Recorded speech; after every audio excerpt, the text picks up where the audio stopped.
अब ये जो मैंने आपको कुछ पॉइंट्स बताए, इसके अकॉर्डिंग एक बार एक छोटी सी वीडियो को देखो बड़े प्रोफेसर की, देखते हैं वो क्या बोलते हैं। मैं आपको अपना व्हाट्सएप का नंबर दूंगा, ईमेल एड्रेस दूंगा, वहां बोल दीजिए आकर के पैसे ले जाइए। नहीं भी आना तो आप ईमेल कर दीजिएगा, आपको पैसे आपके अकाउंट में ट्रांसफर हो जाएंगे। तो आप या तो 50-60 हजार रुपए वापस ले जाइए या लाखों लाखों लाखों रुपए हर महीने कमा लीजिए, दोनों में से कुछ भी कर लीजिए। भाई अगर मैं आपको पैसा कमाने के लायक नहीं बना सका तो मेरे को क्या क्या हक बनता है आपसे पैसे लेने का? 100% कैश बैक गारंटी, यानी कि कुछ और खरीदना चाहे अपग्रेड, लोएस्ट प्राइस गारंटी, ये कौन दे सकता है? कोई नहीं दे सकता है, इसलिए हमने ये खुल के दिया है। आपके तो रिस्क को खत्म कर दिया ना, आपसे कह रहा हूं, आपके जो रिस्क को खत्म कर दिया, आपका रिस्क तो रिवर्स हो गया, गेम चेंज कर दिया पूरा। इसीलिए अभी तुरंत फोन लगाएं और पूछे अपने काउंसलर से कि मैं अपने बिजनेस में कैसे सफल होऊंगा। अरे आपसे बोल रहा हूं, पूछने में क्या जा रहा है, पैसे तो नहीं लग रहे।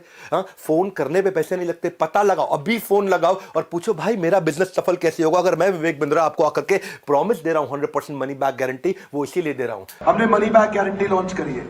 What is money back guarantee? अगर कोई भी हमारे साथ आईबीसी बनता है और वो चाहता है कि मैं पैसे कमाऊं और वो हमारे साथ पैसे नहीं कमा पाता, तो नो क्वेश्चंस आस्क्ड, उसका पैसा उसको वापस कर दिया जाएगा। That's called money back guarantee. दम नहीं है किसी में ये बोलने में जो हम बोल रहे हैं। गारंटी दे रहा हूं 10 लाख रुपए महीना पे आप पहुंचेंगे, नहीं पहुंचे तो मेरे पास आके पैसा वापस मांग लेना।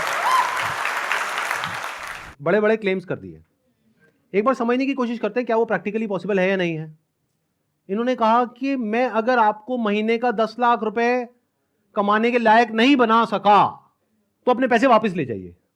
साल का 1 करोड़ रुपए अगर ये देना चाहते हैं आप लोगों को, और 1 लाख लोग इनकी कंपनी में ज्वाइन कर चुके हैं, तो कितना पैसा चाहिए? 1 लाख करोड़ रुपए। तो हमारी टीम ने क्या किया, इनके जो फाइनेंशियल्स हैं उसको चेक किया कि भाई अगर 1 लाख करोड़ देना है तो कंपनी की टर्नओवर होनी चाहिए ना 2-3 लाख करोड़ की, क्योंकि वो भी तो कमाएगी ना। उनकी टर्नओवर पता है कितनी है पिछले साल की? 172 करोड़। अगर उसमें से मान लेते 30% भी वो कमीशन देते हैं अपने आईबीसीज को, कितना पैसा उन्होंने डिस्ट्रीब्यूट किया स्कीम में? 50 करोड़। तो कितने लोगों के हाथ में आया 1-1 करोड़? 50 बस। और बाकी लोगों का क्या हुआ? उनके हाथ में क्या आया? 0। कि अगर वो चाहे भी तो ये जो बड़े बड़े क्लेम्स कर रहे हैं इसको पूरा नहीं कर सकते। पहले तो ये जो क्लेम्स कर रहे हैं वही सब इलीगल है। This is complete scam. अरे यही तो उन सब लोगों ने किया जो हमारा देश छोड़ करके भाग गए हैं। पब्लिक से पैसा ले लिया या बैंक से पैसा ले लिया, और जब बैंक आया पैसा वापस मांगने के लिए जो उसका हक है, तो उन्होंने कहा हमारे पास तो नहीं है देने के लिए, वो तो हमने पार्टीज में खर्च कर दिया। वो मेरी बर्थडे पार्टी थी ना, वहां पे डांस करने में बहुत मजा आ रहा है।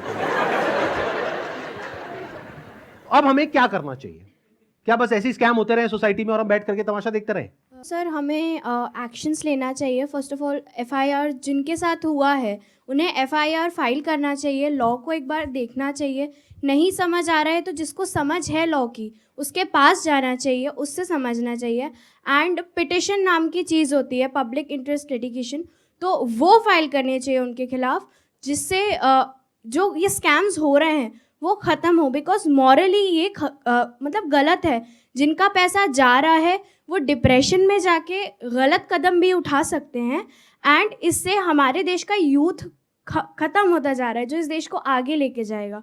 सो जो लीगल एक्शंस हैं वो लेने चाहिए। इस एक्शन को हम 2 कैटेगरीज में डिवाइड कर रहे हैं। एक वो जिनके साथ में स्कैम हुआ है, एक वो जिनके साथ में नहीं हुआ है। मान लेते हैं 1 लाख लोग हैं जिनके साथ में स्कैम हुआ है, यानी कि उनका पैसा ये कंपनी मार करके बैठी है और वापस नहीं कर रही है। तो उन्हें क्या करना चाहिए?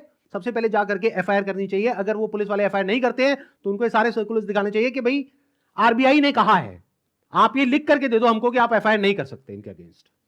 तो उन्हें एफआईआर लॉन्च करनी ही पड़ेगी। और अगर इंडिया के अलग अलग पार्ट्स में बहुत सारे लोग इस तरीके से एफआईआर लॉन्च करते हैं, तो जितनी भी हायर अथॉरिटीज हैं लाइक सीबीआई एंड ईडी, वो सब एक्शन में आ जाएंगी।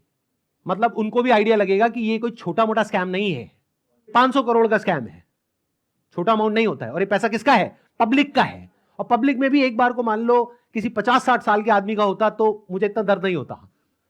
18-19 साल के बच्चे का है जिसकी जेब में 50 रुपए नहीं होते हैं। तो पहला क्या है, अगर आपके साथ में ऐसा कुछ हुआ है तो नंबर 1 एफआईआर लॉन्च करो। नंबर 2, अभी तक मैं इसमें डायरेक्टली इन्वॉल्व नहीं था लेकिन अब हो गया हूं, तो अब आप लोग अकेले नहीं हैं। मेरा एक सिंपल सा प्लान है कि मैं अपने चैनल पर मोनेटाइजेशन ऑन करूंगा, वहां से मेरे पास में कुछ पैसा आएगा। मान लो 2-3 महीने में मेरे पास में 1 करोड़ रुपए आ जाता है, तो इस 1 करोड़ को मैं यूज करूंगा इंडिया की सबसे अच्छी लॉ फर्म को हायर करने के लिए, जो कि इन लोगों को रिप्रेजेंट करेगी जिनके साथ ये स्कैम हुआ है। उसका पैसा कहां से आएगा? मेरे चैनल पे जो एड्स रन होंगी अगले 2-3 महीने तक, वहां से आएगा।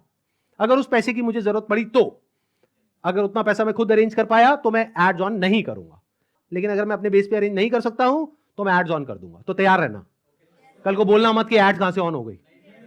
जरूरत पड़ी तो मैं 1-2 महीने के लिए एड्स ऑन करूंगा, फिर बंद कर दूंगा जैसे ही मेरे पास में उतना पैसा आ जाएगा जितना उस लॉ फर्म को देना है। फिर वापस से अगर मेरे पास में पैसा खत्म हो गया उनको देने के लिए 6 महीने बाद, फिर से एड्स ऑन कर देंगे। अपने घर की खेती है, क्या दिक्कत है?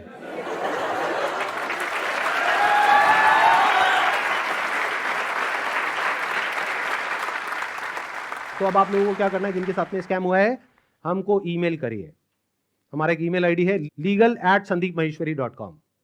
और आप लोग क्या कर सकते हैं, जिनके साथ में स्कैम हुआ है, आरबीआई का हम एक लिंक यहां पर नीचे डिस्क्रिप्शन में पोस्ट करेंगे, एक तो इन सर्कुलर्स का, प्लस आरबीआई के जितने भी ऑफिसेज हैं अलग अलग स्टेट्स में, वहां पर जो उनके रिप्रेजेंटेटिव्स हैं उनका।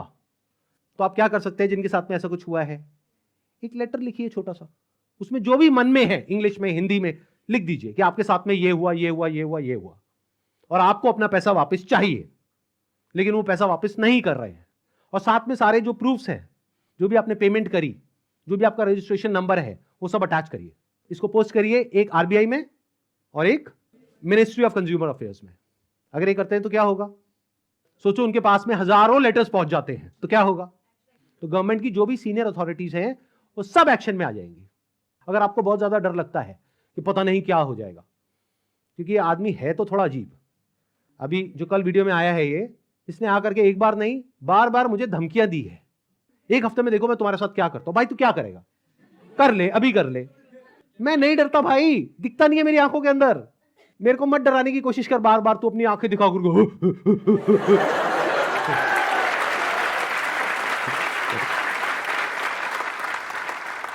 अगर मेरे को एक्चुअल में कुछ हो गया अगले 1 हफ्ते में, तो सारा शक किस पे जाएगा, है ना?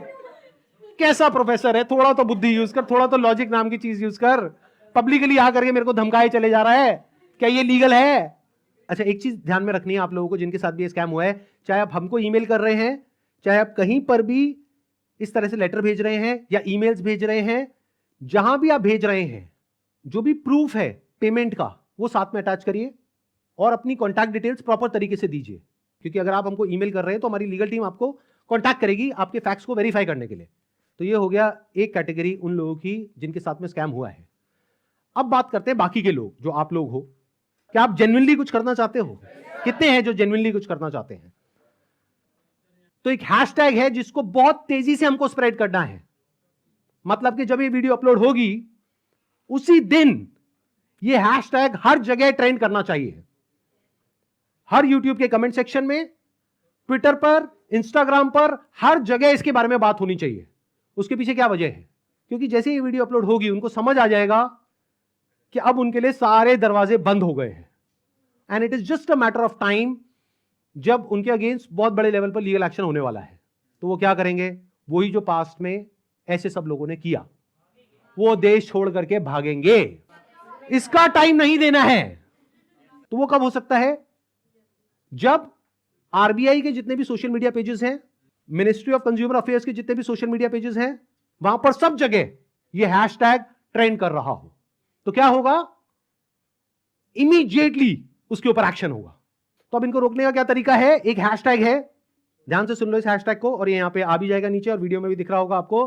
Hashtag stop Vivek Bindra. रोको इसको भाई।